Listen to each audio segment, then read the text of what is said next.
우리가 기도를 하면 할수록 하나님께서는 다른 이들에게 자신이 우리 안에서 기뻐하신다는 사실을 더욱더 밝히 드러내실 뿐 아니라 우리의 기도에 더욱 귀를 기울이십니다. 당신의 자녀가 기도 생활을 열심히 하면 할수록 하나님께서는 그들을 영예롭게 하십니다. 그러면 다른 성도들은 그들로 말미암아 더욱 열심히 기도해야겠다는 마음을 가지게 되겠죠. 그분은 기도를 통하여 기도하는 그 사람에게 복을 주실 뿐 아니라 주위 사람들도 그로 말미암아 선한 영향을 받게 함으로 자비로운 마음의 만족을 얻으십니다. 기도가 필요 없는 때가 찾아올 수 있을까요? 그럴 가능성은 전혀 없습니다. 하늘나라에 있는 성도들도 기도하지 않습니까? 그들은 완벽한 믿음을 소유하고 있지만 이것이 기도를 게을리할 이유는 결코 되지 못합니다. 아니, 오히려 더 많이 합니다. 사람들 중에는 믿음이 온전해진다면 기도할 필요가 없을 것이라고 생각하는 분들이 종종 있는데 그건 잘못된 생각입니다. 그보다 더 근거 없는 생각은 세상에 없을 것입니다. 우리는 영원히 기도해야 합니다. 제가 시간이 좀 있다면 그리스도인이 거룩함에 가까워지면 가까워질수록 기도의 종류가 얼마나 다양해질 수 있는지 보여드리고 싶은데 시간이 없어 안타깝군요. 그들은 기도의 양을 조금도 줄이지 않습니다. 오히려 더 많이 기도합니다. 그리고 기도를 어떻게 하는지 더욱더 많이 알아갑니다. 자연적인 심성 속에 영적인 부분이 확장되면 될수록 외부로 드러나는 들끓는 듯한 태도는 차츰 사라지게 됩니다. 하나님과 가까워지면 질수록 그런 심성이 없어지게 되는 것입니다. 그러나 옆에서 보는 사람들은 설레고 흥분되는 기분이 전혀 없으리라고 생각하겠지만 기도하는 그 사람의 마음은 그들이 상상하는 것과 전혀 다른 상태입니다. 그들은 영원 저 깊은 곳에서 하나님과 교제를 나눕니다. 우리는 기도가 얼마나 유익한지 알고 있습니다. 우리의 마음이 하나님과 호흡을 같이 하면 할수록 그분을 향한 하늘의 소망은 더욱더 커져가고 그러한 연습들은 시간이 지날수록 더욱더 유익한 것이 되어갑니다. 연륜이 깊은 그리스도인들은 하나님과 가까워지면 가까워질수록 기도를 통해 훨씬 많은 유익을 얻게 된다는 사실을 발견합니다. 기도하면 할수록 기도를 통해 더욱더 많은 지혜를 얻게 되며 또 그로 말미암아서 영적인 것들을 얻기 위해선 반드시 기도해야 한다는 사실을 더욱 깊이 인식하게 됩니다. 기도가 죄인들에게 큰 유익을 준다는 사실 자체가 그 기도를 들어주시는 하나님께 가장 큰 영광이 됩니다. 어떤 이들은 이것이 하나님께 욕된 것이라고 생각합니다. 그건 지나친 감상주의입니다. 하나님의 위대하심이란 너무도 높이 계셔서 우리의 상태를 전혀 상관하지 않으신다는데 있다고 생각하는 사람들이 종종 있는데 그건 공상에 불과합니다. 그분은 대천사가 나르는데 관심을 기울이는 그만큼 참새한 마리가 떨어지는 것도 살피고 계십니다. 그분의 눈앞에 너무 순식간에 일어나는 일은 있을 수 없습니다. 너무 높거나 너무 낮아서 그분의 관심 밖으로 밀려나는 것은 없습니다. 그분께 있어 하찮고 시시한 것은 없습니다. 너무 미천해서 그분의 자비 밖에 버려져 있는 것은 하나도 없습니다. 많은 이들이 기도를 의무라고 말합니다. 아닙니다. 기도는 동시에 특권입니다. 의무라고만 생각하기 때문에 기도 생활이 제대로 이루어지지 않는 것입니다. 어린 아이들은 필요한 것이 있으면 부모에게 달려갑니다. 그렇게 하는 것이 의무이기 때문에 아이들이 부모님을 찾는 걸까요? 아닙니다. 자기에게 득이 될 것을 알기 때문입니다. 당신의 자녀가 아니라면 그렇게 느끼지 않겠죠. 이는 참으로 멋진 특권입니다. 그것이 참으로 어마어마한 특권이라는 것을 모르는 사람은 아무도 없습니다. 그렇다면 이 특권을 우리의 삶에 적용시키는 것이 당연하지 않겠습니까? 결론적으로 낙심하지 않고 꾸준히 기도한다면 우리는 결국 승리할 수 있습니다. 우리는 끈질기게 기도해야 합니다. 축복이 필요하십니까? 그런데 하나님께서 자꾸 뒤로 미루십니까? 매일 기도하고 낙심하지 마십시오. 그러면 언젠가는 여러분이 원하는 바를 얻게 될 것입니다. 세 번째, 우리가 흔히 던지곤 하는 세 번째 질문은 인간은 왜 늘 기도하지 않는가 하는 것입니다. 이유는 엄청 많습니다. 혹자의 경우 그들은 하나님과 내심 원수를 맺고 지냅니다. 그래서 기도하기를 부끄러워하거나 두려워합니다. 그들은 하나님을 너무나 싫어해서 그분께 가까이 안 나가 기도를 올릴 마음을 좀채 먹지 않습니다. 또 어떤 이들은 마음에 자기이나 거만함으로 가득 찬 까닭에 기도할 생각을 전혀 하지 않습니다. 자기이는 기도하지 않아도 된다는 생각을 불러일으키고 거만함은 기도가 쓸데없는 것 같다는 느낌을 가지게 만듭니다.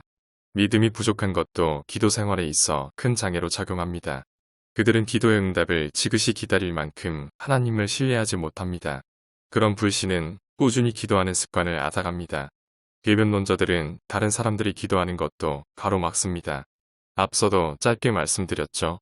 그들은 하나님께서는 변치 않는 분이므로 우리가 기도한들 그분이 정해놓으신 운명은 변하지 않는다고 말합니다. 그리고 하나님께서는 인간이 아무런 기도를 하지 않는다 해도 반드시 의를 실행하실 것이므로 기도할 필요가 없는 거라고 주장합니다. 그리스도인이 이런 궤변의 마음을 사로잡히면 곧 실족하고 맙니다. 이런 궤변은 듣지도 염두에 두지도 않는 것이 제일 좋습니다. 이런데도 않은 말들이 제 귀에 들리기 시작한 것도 벌써 여러 해 전의 일입니다. 저는 그런 말을 듣는 즉시 무시해 버리곤 했습니다. 앞뒤가 안 맞는 부분이 너무 많았거든요. 그들은 하나님께서 이 우주를 완벽하게 만드셨기 때문에 우리가 기도를 할 필요가 없다고 말합니다. 그들에게 해줄 말은 여러 가지입니다. 하나님께서 우주를 만드시고 질서정연하게 운행되도록 하신 이유가 무엇입니까? 그분의 손길 없이도 혼자 잘 돌아갈 만큼 기계적으로 잘 만들 수 있다는 걸 증명하기 위해서 그게 그분의 목적입니까? 아닙니다. 그분은 이 우주의 지혜로운 자들을 만들어서 그들에게 자신을 드러내고 그들로 하여금 자신들의 영원한 아버지를 사랑하고 신뢰하게 하는 것입니다. 이것이 하나님 앞에서 고상하고 가치 있는 일입니다. 그들의 말은 헛소리에 불과합니다. 그들의 논리란 하나님을 그저 훌륭한 기계공이나 정비사 따위로 만들려는 수작에 불과한 것입니다. 하나님께서 당신의 천사들을 통하여 인간 사이에 일어나는 일들에 깊이 개입하고 계신다는 생각을 하지 않았던 국가나 시대는 존재한 적이 없습니다. 하나님께서는 늘 자신의 존재를 드러내셨습니다. 그리고 사람들은 그러한 하나님의 현현을 갈망해 왔습니다. 그들은 절대자께서 자신의 존재를 드러내신다는 것을 굳게 믿었고 이는 도덕적인 하늘의 정부를 믿고 사랑하는 데 있어 꼭 필요한 믿음이었습니다. 그 사실을 부인하려 드는 궤변에 속아 넘어가는 건 참으로 이해할 수 없는 일입니다. 어느 날 저는 문득 이런 의문 하나를 마음에 품게 되었습니다. 날씨가 몹시 추웠다가 갑자기 가뭄이 드는 날들이 있는데 하나님의 뜻은 도대체 무엇인 걸까? 처음 이 의문을 품고선 저 스스로 매우 놀랐습니다. 저는 잠시 멈추어서 생각했습니다. 하나님께서 우리에게 날씨의 변화를 주시는 이유가 뭘까? 하는 왜 우리에게 비를 주시기도 하고 안 주시기도 하시는 것일까? 최대한 많은 감자를 키우시기 위해서? 그건 아닐 겁니다. 혹시 우리로 하여금 자신을 신뢰하게 하기 위함은 아니실까요? 만일 한 해 수확한 작물로 다음 10년을 먹고 살 수 있다면 어떻게 될까요? 우리 아마 모두 무신론자가 되어버릴 것입니다. 하나님 없이도 살 수 있을 거라고 느끼게 될 것이란 말입니다. 그러나 그분은 현재 매일 또 매년 우리로 하여금 당신을 의지할 수밖에 없도록 만들고 계십니다. 또 다른 이유 중에 하나는 사람들이 죄나 어떤 영적인 필요들에 관한 진지하게 자각하지 못한다는 것입니다. 죄의 자각이 없단 말입니다. 이런 상태로는 기도할 마음을 얻기가 힘듭니다. 또 이것이 너무 극단으로 치우쳐도 문제입니다. 죄를 너무 뼈저리게 자각해서 절망에 잠겨서는 기도해도 소용없다고 느끼는 것입니다. 자기애 때문에 기도를 게을리하는 경우도 있습니다.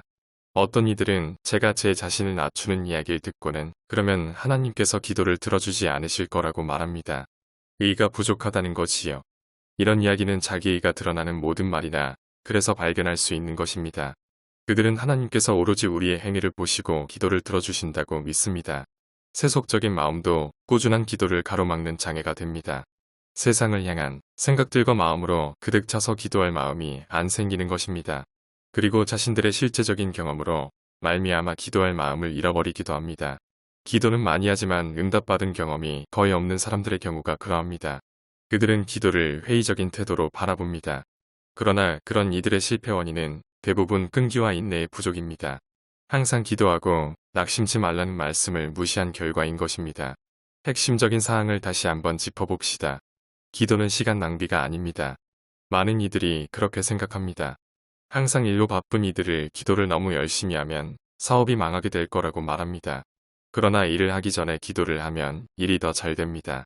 잠자는 시간을 줄이든가 아무튼 어떤 방법을 써서라도 기도할 시간을 마련하십시오. 반드시 시간을 마련해서 기도한 후에 일을 시작하십시오. 혹시 당신은 공부하는 사람입니까? 제 개인적인 경험에 의하면 기도는 결코 시간 낭비가 아닙니다. 저는 설교할 때 준비를 2시간 정도 하는데 그중 1시간은 기도하는데 투자합니다. 버즐에 관한 것이건 기하학에 관한 것이건 저는 먼저 기도한 후에 공부를 시작합니다. 기도는 지성이 폭과 깊이를 확장시켜줍니다. 지성의 빛 바로 앞으로 다가서는 느낌입니다. 그럴 때 느끼는 공부의 즐거움은 이루 말로 다 할 수 없습니다. 정신없이 공부에만 몰입하게 됩니다. 그리하여 우리는 더욱더 주님께로 다가서게 되는 것입니다. 의사 여러분들은 특히 기도를 더 많이 하십시오. 의사 여러분들에게는 하나님의 특별한 조언이 필요합니다.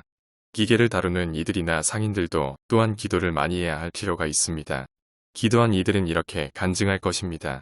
하나님께서 많은 조언들을 주셨고 해서 손해를 입은 일이 거의 없었노라고. 이 모든 결과가 많은 기도에서 비롯된 것이 분명하다고 말입니다. 기도하는 사람만이 훌륭한 교사가 될 수 있습니다.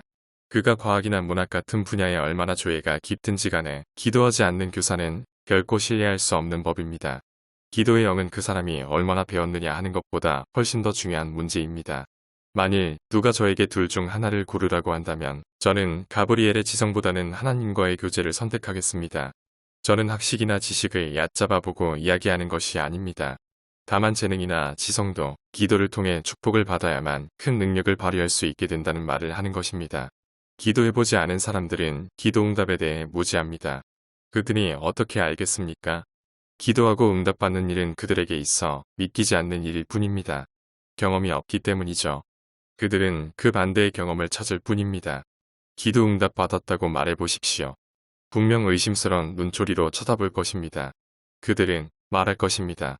당신은 장차 일어날 일도 예언할 수 있겠네요. 그렇게 말하면 답해 주십시오. 주의 은밀하심이 그를 두려워하는 자들과 함께 있으니 하나님과 교제를 나누는 사람은 그렇지 않은 사람들이 알지 못하는 많은 사실들을 알고 있습니다. 기도는 사역의 성공 열쇠입니다. 어떤 이들의 재주나 재능이 뛰어나야 사역에 성공할 수 있다고 생각합니다. 인간이 알고 있는 모든 지식을 갖추고 있다고 하더라도 기도하지 않으면 아무것도 할 수 없습니다. 그 어느 누구를 감동시킬 수도 또 마음을 변화시킬 수도 없습니다. 하나님과 끊임없이 마음을 나누고 그분의 면전에 나아가기를 쉬지 않는 이가 아니면 실로 아무것도 이루어낼 수 없을 것입니다. 하나님을 통하여 그리스도께로 잃어버린 혼들을 이겨오려면 반드시 그렇게 해야 합니다. 지식을 하찮게 여겨서 하는 말이 아닙니다. 전혀 그렇지 않습니다.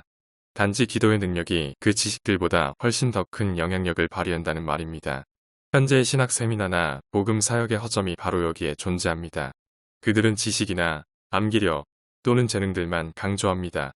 기도의 중요성을 온당할 만큼 역설하는 데는 실패하고 마는 것입니다. 하나님의 면전에서 그분에게 푹 잠기는 일이 얼마나 중요한가를 깨달아야 합니다. 하나님께 의지해야 합니다. 기도하는 종들을 통해 강력히 역사하시는 그분을 의지해야 함이 그 모든 지식에 앞서는 가장 중요한 진실입니다. 기도 위에 다른 요소들을 적절히 배합하도록 해야 합니다. 기도는 곧 헌신과 열심 그리고 살아있는 믿음으로 연결됩니다. 기도는 지금 이 시대가 안고 있는 결정적인 과오들은 치료할 가장 확실한 방법입니다.